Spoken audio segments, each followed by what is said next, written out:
You know, traditionally I wouldn't want to make a video about something like this because, oh, it's just a guy in the NHL, he fired his agent, he got a new one, what's the big deal? Well, the big deal is it's Jack Eichel, and I think you can kind of fill in the blanks as to why this, in particular, is a lot more important than some random average guy in the NHL with a 50% wins above replacement metric changing agents instead. This is the top guy on the market right now, putting himself in a position where he's kind of taking things into his own hand.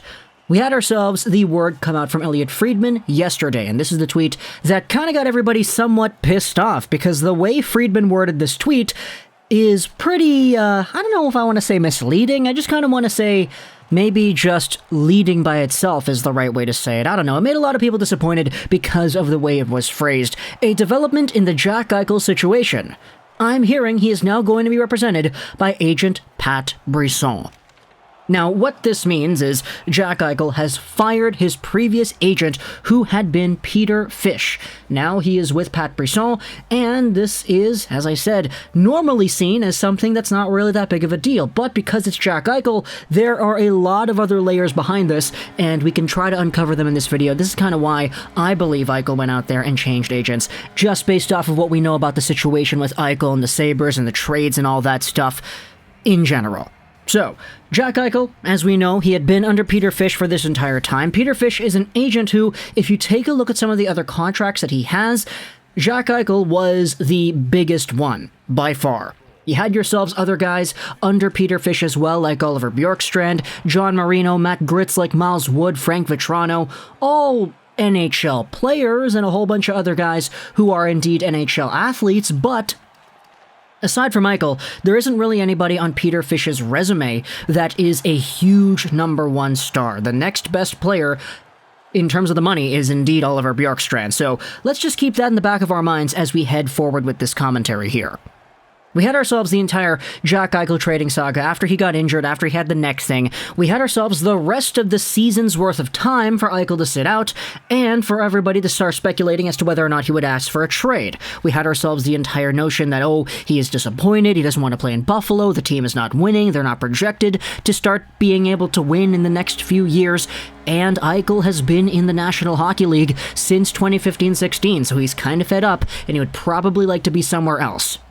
As we had more information coming out about the Eichel trade talks and the price it would take for Buffalo to say yes to an Eichel trade, and Eichel's medical stuff as well, the surgery that he wanted to get but that the Sabres were not helping him get, it became quite a jumbled mess. And then we had ourselves the agent who spoke out and made himself a statement too. We already made a video talking about what the agent said, but pretty much there were a few main points that the Eichel's party went out there and established in their little statement, saying things like, yeah, we requested a trade a while ago, but the Sabres didn't do it. We thought we would be traded before the Seattle Kraken expansion draft pseudo-quasi-trade deadline that happened the other day.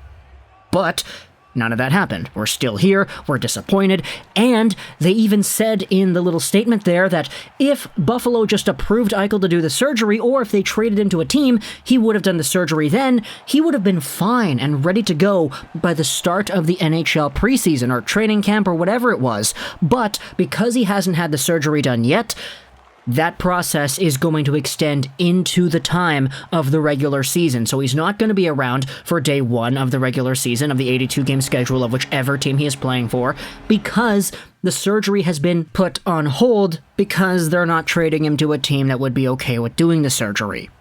Well, guess what happened after that?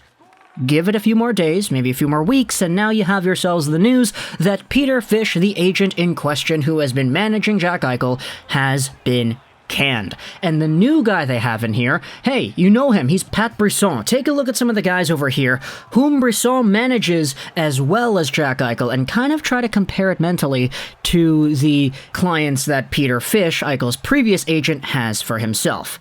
Pat Brisson represents John Tavares, Patrick Kane, Jonathan Toews, Anze Kopitar, Sidney Crosby, Claude Giroux, Matt Duchene, Cam Fowler, Nathan McKinnon, Eric Johnson, Kyle Okposo, Anthony Mantha. The list goes on. Seth Jones is over here, Pierre-Luc Dubois is over here, Tyson Barrie, Tyler Toffoli. These are top of the line guys.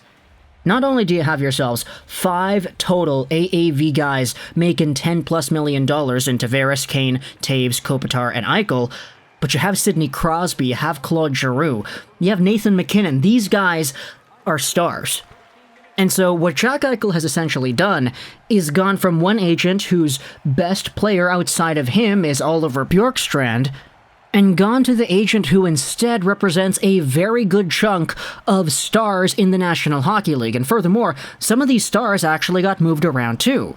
John Tavares, hey, he left Long Island, signed in Toronto. Guess what? Pat Brisson was out there helping him out there. Matt Duchene is a client of Brisson's. He's been moved around several times. Anthony Mantha, same thing. Seth Jones, same thing. Pierre-Luc Dubois, same thing. So Pat Brisson is in a position where, just based off of the names that he has, the star power attached to these names, and the history of some of these guys, it would appear that he is a lot more fit, I guess, to deal with the general manager relations of a player who is unwilling to play for the team that he is on, especially when that player is of the caliber of a Jack Eichel. That's no disrespect to Peter Fish.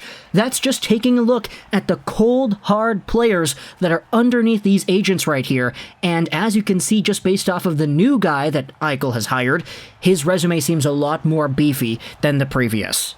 And furthermore, you have to take a look at how exactly Peter Fish's strategy played out here in Buffalo. He went out there, made the statement on social media. The Eichel camp was talking about how they were super unsatisfied with how things were going down. And what exactly did that accomplish? Is there a trade that has been made since then? No. Has there been even any bigger expression of interest since then? No. We have teams that are calling on Buffalo's door asking if the price has dropped. And they're going out there with the assumption that the Eichel price and trade value has decreased since that statement was made. So, in a way, you could say that the agents and the way they handled it previously kind of screwed over Eichel, because what it's doing is it's just lowering his value, which is making the Sabres a lot more unlikely to trade him at all in the first place. It's kind of why you saw a whole bunch of people talking on social media saying, oh, Eichel fired his agent because his agent didn't get him out of Buffalo. In fact, it looks like it's making the progress even worse in terms of the trade negotiations, because when you're trying to sell your client to other teams, we have situations in the NHL where sometimes player agents would be given the go-ahead. Okay, your agent X or whatever, you can go ahead and talk to whichever other teams might be interested in our client and try to convince them to take our guy. What Peter Fish did with this entire Eichel situation, just based off of what we had seen in the public, was completely tank his value by letting everybody know about the dirty laundry between the Sabres and the Eichel camp, talking about how they're unsatisfied with the process, talking about the surgery and how it's not going to happen soon enough to the point where he can play in the regular season next year. It's just downfall after downfall, and Eichel has apparently just said enough. I'm going to go and be represented by the best of the best, or one of the best in the game in terms of, the NHL player agent game, I guess, if you even want to call it a game. But now he's represented by the same guy who's got 4 other $10+ million contracts on his payroll in Tavares, in Kane, in Taves, in Kopitar, and then the other guys too, Crosby, Giroux, MacKinnon. These guys are all fantastic NHL players, and Jack Eichel is just kind of putting himself in that boat as well. Not to mention the fact that Pat Brisson also represents probably the next generation of top point producers as well. Take a look at these guys here. Jack Hughes, Trevor Zegras, Alex Turcotte, Cole Caulfield, and then of course you have the RFAs, Elias Pettersson and Quinn Hughes. Yeah, it's a really star power-filled list here, and Jack Eichel is just adding himself onto it because he is saying, yeah, I need to change. I need to get out of here, and my agent before was not helping me get out of here. So, talk to me in the comments, what do you think about Jack Eichel firing his agent Peter Fish and switching over to Pat Brisson? How important of a move do you think this is? I think it's extraordinarily important, which is why I'm kind of making a video about it here today. That's kind of the connection there I would like to establish, but yeah, this was my thoughts, why I believe Eichel fired his agent. Talk to me in the comments what you think. If there are any points you would like to add to this conversation as well, talk to me in the comments what do you think. If you enjoyed this video, and bye.